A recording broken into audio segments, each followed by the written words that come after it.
Hi all, welcome back to my channel. അപ്പോൾ ഇന്നത്തേത് ഞങ്ങളുടെ ബ്രേക്ക്ഫാസ്റ്റ് റെസിപ്പിയാണ്. ശരിക്ക് പച്ചരി വീട്ടിലുണ്ടെങ്കിൽ ഒരു 10 മിനിറ്റ് കൊണ്ട് ബ്രേക്ക്ഫാസ്റ്റ് റെഡിയാക്കുന്ന ഒരു റെസിപ്പിയാണ്. മുട്ട ചേർക്കാതെ മുട്ടയപ്പമാണ്. ഭയങ്കര സിമ്പിളായ ഒരു ഈസി റെസിപ്പിയാണ്. അങ്ങനെ നമ്മുടെ മുട്ടയപ്പത്തിലേക്ക് വേണ്ടി ഞാൻ ഈ ഒരു ബൗളിലേക്ക് 2 കപ്പ് പച്ചരി എടുത്തിട്ടുണ്ട്. എന്നിട്ട് അരിനെ 3-4 തവണ നല്ലോണം കൈയിട്ടെടുക്കുക. കൈയിട്ടെടുത്ത അരിനെ 2-4 മണിക്കൂർ നല്ലോണം കുതിരാൻ വെക്കുക.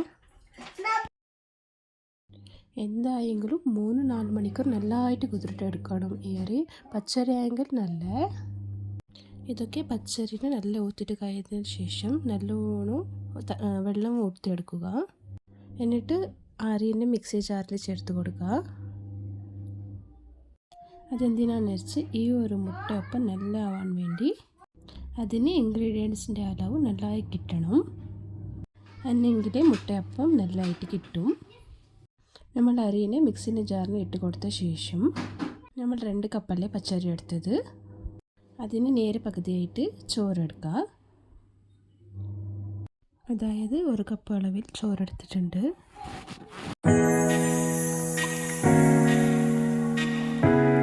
അപ്പോൾ ഇനി നമുക്ക് വേണ്ടത് പച്ചവെള്ളമാണ്.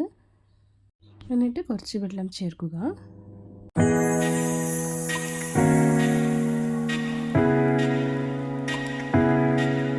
ഇനിയിപ്പോൾ ഇതിലേക്ക് ഉപ്പ് ചേർക്കുക. ഇത്ര ഇൻഗ്രീഡിയൻസ് അല്ലേ, ഭയങ്കര സിമ്പിളായിട്ട്. ഇനിയിപ്പോൾ എല്ലാം ചേർത്ത് നല്ലതായിട്ട് അരച്ചെടുക്കുക. നല്ല ഫൈനായിട്ട് അരക്കുക.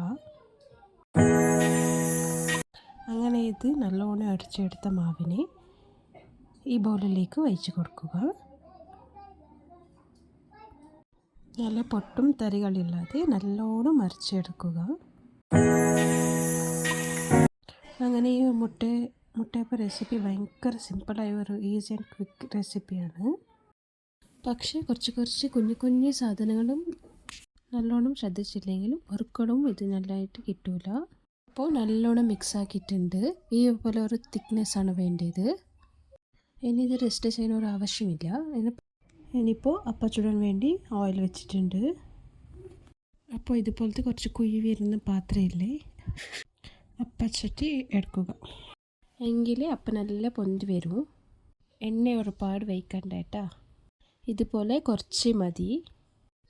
ഈ മുട്ടയപ്പം അധികം എണ്ണ കുടിക്കില്ല കേട്ടോ. അതിന് കുറച്ച് എണ്ണ മതി. 1 സ്പൂണ് മാവ് എണ്ണ ചൂടായ ശേഷം നല്ലോണം ഒഴിച്ച് കൊടുത്തിട്ടുണ്ട്. നന്നായിട്ട് പൊങ്ങാൻ വേണ്ടി വെയിറ്റ് ചെയ്യുക. എന്നിട്ട് സ്പൂണ് കൊണ്ട് ഇളക്കാൻ പോകണ്ട, അത് ഓട്ടോമാറ്റിക്കായിട്ട് നല്ലതായിട്ട് പൊങ്ങിയിട്ട് വരും. പിന്നെ ഒരു കാര്യം ശ്രദ്ധിക്കുക, മാവ് വയ്ക്കുന്ന സമയത്ത് എണ്ണ നല്ല ഹൈ ഫ്ലെയിമിൽ വെച്ചിട്ട് എണ്ണ നല്ലതായിട്ട് ചൂടാക്കിയിട്ട് എടുക്കുക.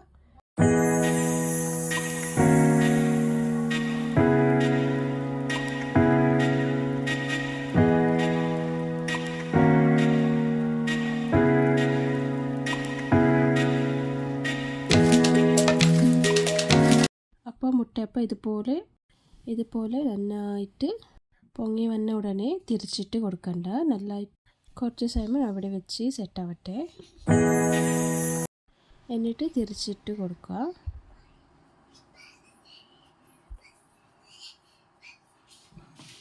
ഇനിയിപ്പോൾ ഇത് എണ്ണേനെ കോരിയെടുക്കുക.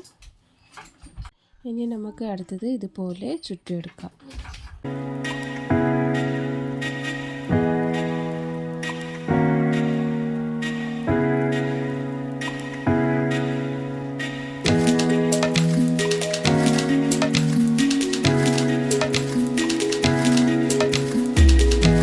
മുട്ടയില്ലാത്ത മുട്ടയപ്പം കഴിക്കാൻ റെഡി.